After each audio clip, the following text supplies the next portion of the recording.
Hello बच्चों, जैसा कि आपको पता है हम टेंस पढ़ रहे थे। तो टेंस में इससे पहले वाला जो वीडियो आया था वो प्रेजेंट सिंपल टेंस के ऊपर था। उस प्रेजेंट सिंपल टेंस का हमने अफर्मेटिव और नेगेटिव सेंटेंस पढ़ लिया था। आज हम पढ़ेंगे इंटरगेटिव सेंटेंस। कौन सा सेंटेंस पढ़ेंगे? Interrogative sentence. अब इस इंटरगेटिव सेंटेंस को समझने से पहले हमने जो अफर्मेटिव और नेगेटिव सेंटेंस पढ़ा है उसके बारे में भी थोड़ा सा देख लेते हैं। तो हमने जैसा पढ़ा था कि जो अफर्मेटिव सेंटेंस होता है उसमें हम वर्ब की फर्स्ट फॉर्म और वर्ब की फर्स्ट फॉर्म के साथ एस और ईएस का यूज करते हैं, और जो नेगेटिव सेंटेंस होता है उसमें डू डज प्लस नॉट का यूज किया जाता है। तो हमने उसको एग्जाम्पल के द्वारा भी समझ लिया था अफर्मेटिव सेंटेंस और नेगेटिव सेंटेंस को। आज हम पढ़ेंगे इंटरगेटिव सेंटेंस, मतलब कि प्रश्नवाचक वाक्य। प्रश्नवाचक वाक्य मतलब प्रश्नवाचक जो शब्द होते हैं उन शब्दों से वाक्य की शुरुआत की जाएगी। उन शब्दों से क्या होगी? वाक्य की शुरुआत की जाएगी। और यहाँ पे अब तक हम सब्जेक्ट से वाक्य की शुरुआत कर रहे थे। किससे कर रहे थे? सब्जेक्ट से वाक्य की शुरुआत कर रहे थे। लेकिन अब जो वाक्य की शुरुआत होगी वो किससे होगी? हेल्पिंग वर्ब से होगी। किससे होगी? हेल्पिंग वर्ब से। और हमको पता है कि प्रेजेंट सिंपल टेंस में हम हेल्पिंग वर्ब के रूप में किसका प्रयोग करते हैं? डू का और डज का। डू का यूज होगा वो बहुवचन के लिए होगा, और जो डज का यूज होगा वो एक वचन के लिए किया जाएगा। एक वचन मतलब कि ही शी इट, और किसी का नाम आए तो वो एक वचन, और आई वी यू दे आए तो वो बहुवचन कहलाता है। अब सबसे पहले हम कौन सा सेंटेंस देख रहे हैं? Interrogative sentence. उसका अफर्मेटिव नेगेटिव हमने पढ़ लिया, अब देख रहे हैं इंटरगेटिव सेंटेंस। तो इंटरगेटिव सेंटेंस में जो वाक्य की शुरुआत होगी वो किससे होगी? प्रश्नवाचक शब्द से। जैसे कि अगर मैं आपको यहाँ पे एग्जाम्पल के द्वारा समझाता हूं तो क्या आप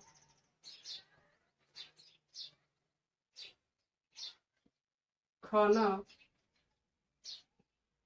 पकाते हो? क्या आप खाना पकाते हो? ये जो सेंटेंस है वो हमारा कौन सा सेंटेंस हो गया है? Interrogative sentence. अब इंटरगेटिव सेंटेंस अब तक हमने जो अफर्मेटिव नेगेटिव पढ़ा था उसमें जो वाक्य की शुरुआत हो रही थी वो किससे हो रही थी? सब्जेक्ट से हो रही थी। लेकिन यहाँ पे जो वाक्य की शुरुआत है वो किससे हो रही है? प्रश्नवाचक शब्द से हो रही है। मतलब कि वाक्य की शुरुआत हमको किससे करना है? हेल्पिंग वर्ब से करना। तो इसके लिए एक फॉर्मूला लगा सकते हैं हम, डू और does plus subject plus verb की फर्स्ट फॉर्म प्लस ऑब्जेक्ट और प्लस इंटरगेटिव मार्क। इस फॉर्मूला को फॉलो करते हुए हम सेंटेंस को क्या कर सकते हैं? बड़ी आसानी से बना सकते हैं। तो सबसे पहले इस सेंटेंस में से हमको सब्जेक्ट को ढूंढना है। तो सब्जेक्ट कौन है? आप। क्रिया कौन सी हो रही है इसमें? पकाने की क्रिया हो रही है, तो ये हमारा क्या हो जाएगा? वर्ब हो जाएगा। अब यहाँ पे ध्यान देना, डू और डज ये हमको किसके अकॉर्डिंग लगाना है? सब्जेक्ट के अकॉर्डिंग लगाना है। तो हमको ये देखना है कि सब्जेक्ट एक वचन है कि बहुवचन है। तो आपको पता है कि I we you they, I we you they इसको हम किसके अंदर गिनते हैं? बहुवचन के अंदर गिनते हैं। तो आपका अगर इंग्लिश मीनिंग निकालेंगे तो इसका क्या हो जाएगा? यू। क्या होगा? यू। अभी जो यू है वो क्या है? बहुवचन है, इसलिए हम किसका यूज करेंगे? डू का यूज करेंगे। और इंटरगेटिव सेंटेंस है, इसलिए जो सेंटेंस की शुरुआत होगी वो किससे होगी? हेल्पिंग वर्ब से होगी। लेकिन हेल्पिंग वर्ब हमको लगाना किसके अनुसार है? सब्जेक्ट के अनुसार लगाना है। अब सब्जेक्ट यहाँ पे बहुवचन हो गया तो हम बाकी की शुरुआत किससे करेंगे? डू से करेंगे। तो डू।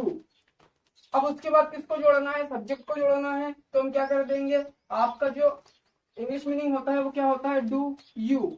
अब उसके बाद हमको वर्ब, तो वर्ब इसमें कौन सी क्रिया हो रही है? पकाने की क्रिया हो रही है। तो पकाने की इंग्लिश क्या होती है? कुक। Do you cook. क्या पकाया जा रहा है? खाना पकाया जा रहा है। तो डू यू कुक फूड। और इसके अंत में क्या जाएगा? क्वेश्चन मार्क आ जाएगा। तो डू यू कुक फूड, क्या आप खाना पकाते हो? अब हमने इसकी जो टेंस की पहचान की है वो कहाँ से की है? अगर वाक्य के अंत में क्या है? ता ती ते हो और साथ में है आए तो वहां पे कौन सा टेंस हो जाता है? Present simple tense. और प्रेजेंट सिंपल टेंस तो हमने कौन सा सेंटेंस देख लिया है? Interrogative sentence. अब इसके बाद वाला जो सेंटेंस आएगा वो प्रेजेंट सिंपल टेंस का ही है, और वो प्रेजेंट सिंपल टेंस का कौन सा सेंटेंस हो जाएगा? Interrogative negative sentence. कौन सा सेंटेंस हो जाएगा?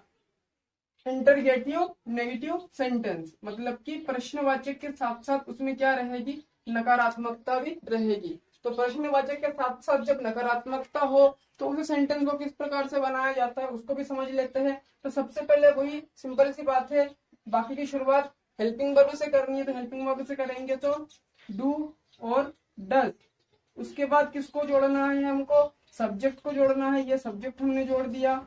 उसके बाद हम क्या जोड़ेंगे, डू डज जोड़ दिया, सब्जेक्ट जोड़ दिया। अब सेंटेंस कौन सा आ गया, नेगेटिव सेंटेंस। अब नेगेटिव सेंटेंस है तो नोट को जोड़ेंगे, उसके बाद वर्ब की फर्स्ट फॉर्म, उसके बाद ऑब्जेक्ट, और फिर क्या जाएगा, क्वेश्चन मार्क। तो ये फॉर्मूला हमारे किसके लिए बन गया, प्रेजेंट सिंपल टेंस के इंटरगेटिव नेगेटिव के लिए ये फॉर्मूला हम यूज कर सकते हैं। इसको भी एग्जांपल के द्वारा हम समझते हैं। क्या रोहन विद्यालय नहीं जाता है, क्या रोहन विद्यालय नहीं जाता है। तो सबसे पहले हमको कौन सा काम करना है, सबसे पहले हमको टेंस को पहचानना है। तो टेंस को पहचानने के लिए हमको सेंटेंस के कहाँ जाना पड़ता है, बिल्कुल पीछे की तरफ। तो सेंटेंस के पीछे की तरफ जाएंगे तो सेंटेंस के पीछे देखो क्या है, तारीख है। तो हमारा टेंस क्लियर हो गया, कौन सा टेंस हो गया, प्रेजेंट सिंपल टेंस। अब प्रेजेंट सिंपल टेंस में वाक्य की शुरुआत किससे हो रही है, प्रश्नवाचक शब्द से हो रही है, और साथ में क्या आ रही है, नकारात्मकता भी सेंटेंस के अंदर है, इसलिए यहाँ पे कौन सा सेंटेंस हो जाएगा, इंटरगेटिव नेगेटिव सेंटेंस हो जाएगा। अब इंटरगेटिव नेगेटिव सेंटेंस है तो ये वाला फॉर्मूला हमको इसमें फिट कर देना है। तो सबसे पहले सब्जेक्ट के अनुसार हमको क्या लगाना है, डू और डज। सब्जेक्ट कौन है यहाँ पे, रोहन। इससे देखेंगे तो ही, शी, इट और किसी का नाम। तो रोहन यहाँ पे किसी व्यक्ति का नाम है, इसलिए सबसे पहले यहाँ पे जो सेंटेंस की शुरुआत होगी वो किससे होगी, डज से होगी। क्यों, क्योंकि रोहन यहाँ पे क्या है, सिंगुलर है, और सिंगुलर के साथ हम किसका यूज करते हैं, डज का यूज करते हैं। तो सबसे पहले डज, उसके बाद किसको जमाना है, सब्जेक्ट को जमाना है, तो रोहन, डज रोहन। अब रोहन के बाद क्या, नोट, डज रोहन नोट। क्रिया कौन सी हो रही है इसमें, जाने की क्रिया हो रही है, तो go, does Rohan not go to school. अब मैंने यहाँ पे गो के साथ टू क्यों जोड़ा है, वो इससे पहले वाले जो टेंस का वीडियो था उसमें बताया था कि जब हम कहीं से कहीं जाते हैं तो वहां पे क्या जोड़ा जाता है, टू जोड़ा जाता है। तो does Rohan not go to school, क्या रोहन विद्यालय नहीं जाता है। ये आपको कौन सा टेंस कंप्लीट हो गया, प्रेजेंट सिंपल टेंस के हमने चारों भाग देख लिया, अफर्मेटिव, नेगेटिव, इंटरगेटिव, नेगेटिव, और चारों के फॉर्मूले बता दिए हैं। इस फॉर्मूले के अकॉर्डिंग हम क्या कर सकते हैं, इसके आंसर आसानी से क्लियर कर सकते हैं। प्रेजेंट सिंपल टेंस को हमने बड़ी आसानी से समझ लिया है। अब जो प्रेजेंट का अगला भाग है, या प्रेजेंट टेंस का जो अगला पार्ट है वो है प्रेजेंट कंटिन्यूअस टेंस। कौन सा टेंस है, प्रेजेंट कंटिन्यूअस टेंस। अभी थोड़ी देर पहले हमने प्रेजेंट का कौन सा भाग देखा था, सिंपल देखा था। अब प्रेजेंट का कौन सा देखेंगे, कंटिन्यूअस। तो जैसे ही इसके नाम से पता पड़ रहा है कंटिन्यूअस, मतलब कि इसमें क्या रहेगी, निरंतरता रहेगी। मतलब कि ये टेंस हमारे वर्तमान समय में जो चल रहा है उस चीज को दर्शाएगा। तो सबसे पहले अगर हम प्रेजेंट कंटिन्यूअस टेंस की बात करें, जिससे कि हम पहचान कर सकते हैं कि प्रेजेंट टेंस का सेंटेंस है कि नहीं है, तो उसके लिए अगर किसी वाक्य के अंत में रहा है, रही है और रहे हैं आए, तो वहां पे कौन सा टेंस हो जाएगा, प्रेजेंट कंटिन्यूअस टेंस हो जाएगा। अब हमने इससे पहले प्रेजेंट सिंपल टेंस पढ़ा था, तो ये प्रेजेंट सिंपल टेंस से बिल्कुल डिफरेंट है। मतलब इसके रूल्स भी अलग है, सारे सिस्टम इसके अलग है। तो इसको समझने से पहले सबसे पहले देखते हैं हम इसमें जो हेल्पिंग वर्ब यूज होगी वो हेल्पिंग वर्ब कौन सी यूज होगी। तो इसमें 3 हेल्पिंग वर्ब का यूज किया जाता है, एक इज, एक एम और एक आर। इन 3 हेल्पिंग वर्ब का इसमें यूज किया जाता है। अब इज कब लगता है, एम कब लगता है, आर कब लगता है, ये समझ लेते हैं। इज जो होगा वो एक वचन के लिए, मतलब कि सिंगुलर पर्सन के लिए किसका यूज किया जाएगा, इज का प्रयोग किया जाएगा। एम जो है वो आई के साथ लगेगा, किसके साथ लगेगा, आई। मतलब कि जब सब्जेक्ट कौन हो, मैं खुद, जब सब्जेक्ट कौन हो, मैं खुद हो, तो आई के साथ हम कौन से हेल्पिंग वर्ब का यूज करेंगे, एम का यूज करेंगे। और बाकी जो आर बचा है उसको हम किसके अंदर जोड़ेंगे, बहुवचन के साथ हेल्पिंग वर्ब का यूज किया जाएगा। तो सिंपल टेंस में भी हमने 4 हिस्से पढ़े थे इसके, अफर्मेटिव, नेगेटिव, इंटरगेटिव, नेगेटिव। तो प्रेजेंट कंटिन्यूअस टेंस में भी हमको कितने हिस्से पढ़ने हैं, इसके 4 हिस्से पढ़ने हैं, अफर्मेटिव, नेगेटिव, इंटरगेटिव, नेगेटिव। और इसमें हेल्पिंग वर्ब में क्या लगेगा, इज, एम और आर। और दूसरी बात, इसमें जो वर्ब की फर्स्ट फॉर्म होगी, तो वर्ब की फर्स्ट फॉर्म के साथ हम कौन सी फॉर्म लगाएंगे, आईएनजी की क्रिया लगेगी। कौन सी लगेगी, आईएनजी। प्रेजेंट सिंपल टेंस में हमने वर्ब की फर्स्ट फॉर्म के साथ एस और ईएस का प्रयोग किया था, और यहाँ पे हम वर्ब की फर्स्ट फॉर्म के साथ किसका प्रयोग करेंगे, आईएनजी का प्रयोग करेंगे, क्योंकि टेंस कौन सा है, कंटिन्यूअस है, मतलब कि निरंतरता को दर्शाएगा। इसलिए हम यहाँ पे कौन सा यूज करेंगे, आईएनजी। वर्ब की फर्स्ट फॉर्म के साथ किसको जोड़ेंगे, आईएनजी को जोड़ेंगे।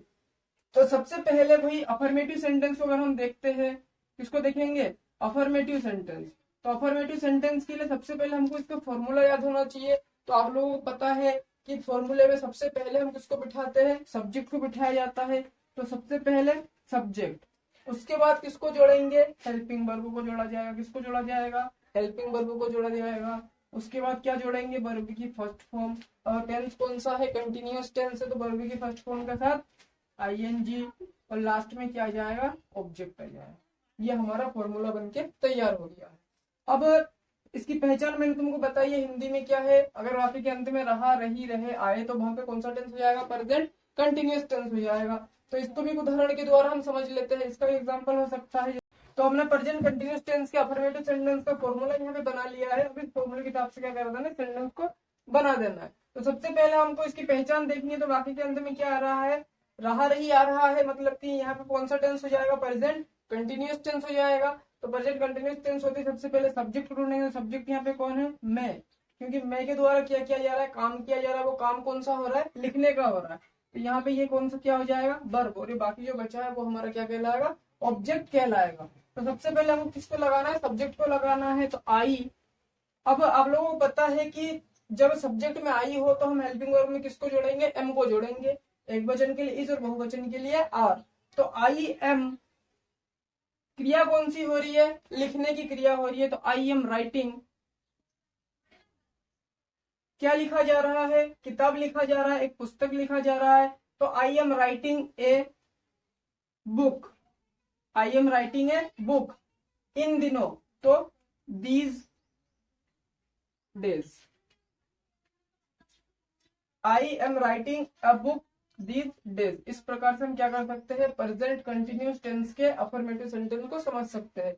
सबसे पहले सब्जेक्ट, उसके बाद हेल्पिंग वर्ब। हेल्पिंग वर्ब किसके अनुसार, सब्जेक्ट के अनुसार। यहाँ पे सब्जेक्ट मैं है, इसलिए मैंने हेल्पिंग वर्ब में क्या जोड़ा है, एम जोड़ा है।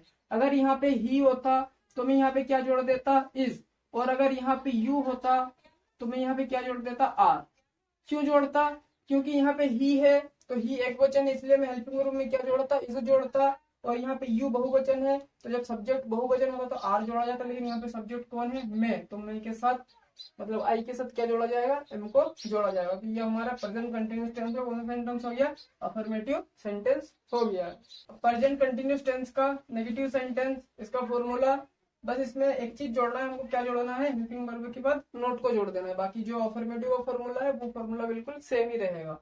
तो नेगेटिव सेंटेंस में subject, helping verb, not, verb की फर्स्ट फॉर्म में आईएनजी और ऑब्जेक्ट। इस बात का विशेष ध्यान रखना कि यहाँ पे वर्ब की फर्स्ट फॉर्म के साथ हमको क्या जोड़ना पड़ेगा, आईएनजी जोड़ना पड़ेगा। क्यों, क्योंकि टेंस कौन सा है यहाँ पे, कंटिन्यूअस टेंस है। तो इस फॉर्मूले के हिसाब से अगर हम इसको जमाना चाहे तो सबसे पहले क्या जोड़ना है, सब्जेक्ट को जोड़ना है। तो वे का क्या हो जाएगा, दे।